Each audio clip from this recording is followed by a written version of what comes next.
مولاي صل وسلم دائما ابدا على حبيبك خير الخلق كلهم۔ معاویہ بن خدیج رضی اللہ تعالیٰ عنہ ایک صحابی ہیں، وہ فرماتے ہیں کہ میں اسکندریہ کی فتح ہوئی تو میری خواہش ہوئی جناب عمر کو جا کے خوشخبری سناؤں، لیکن جس وقت میں مدینہ شریف پہنچا نا تو سب لوگ دوپہر کا آرام کر رہے تھے۔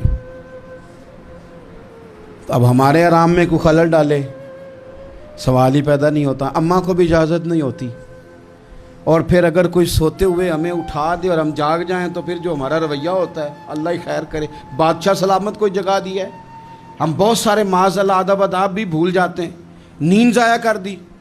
تو حضرت معاویہ بن خدیج رضی اللہ تعالیٰ عنہ کہتے ہیں میں مدینہ شریف آیا، دوپہر کا وقت تھا، اسکندریہ کی فتح ہو گئی، خوشخبری سنانی تھی۔ تو مدینہ شریف جب میں پہنچا تو سب لوگ آرام کر رہے تھے، تو میں نے مناسب نہیں سمجھا سیدنا فاروق اعظم کے گھر جانا۔ میں نے کہا شام کو بات کروں گا۔ شام کو میری ملاقات ہوئی، گویا عصر کے بعد ملاقات ہوئی، جب مغرب میں ملاقات ہوئی تو میں نے کہا حضور وہ میں اب مبارک ہو اللہ نے فتح دے دی۔ تو آپ فرمانے لگے یار میں تو بڑی دیر سے منتظر تھا، سو نہیں سکا۔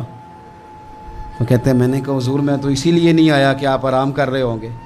تو آپ فرمانے لگے آرام میں کیا کرتا تھا پر خلیفہ بننے سے پہلے اب کہاں وقت ہے میرے پاس، اتنی ذمہ داریاں ہیں، کہاں آرام کرتا ہوں۔ اور پھر رو پڑے اور فرمانے لگے میں تو رات کو بھی کم سوتا ہوں۔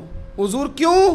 فرمانے لگے دن مخلوق کے کام دیکھتا رہتا ہوں اور رات ہوتی ہے تو رب کی عبادت کرتا رہتا ہوں، میں نے تو رات کو بھی سونا کم کر دیا۔ ہماری زندگی میں بہت ساری میرے بھائی ہماری ناکامیوں کی وجہ ہماری سستی بنی، ہماری کاہلی بنی، ہماری لاپرواہی بنی۔ بہت سارے افسران ایسے ہیں جن کے عملے کی خرابی کی وجہ یہ ہے کہ وہ اٹھ کے باہر آ کے چیک کرنا پسند ہی نہیں کرتے کہ عملے کے لوگ کیا کر رہے ہیں۔ بہت سارے ایسے اداروں کے سربراہان ہیں کہ جو اپنے دفتر سے اٹھ کے باہر آ کے دیکھنا پسند ہی نہیں کرتے کہ عملے کے لوگ کر کیا رہے ہیں۔ تو جب ہم ان چیزوں کو پرکھتے نہیں، دیکھتے نہیں، محاسبہ ہی نہیں کرتے تو پھر چیزیں شترے بے مہار ہو جاتی ہیں۔ اپنی زندگی میں چیزوں کو مینج کریں۔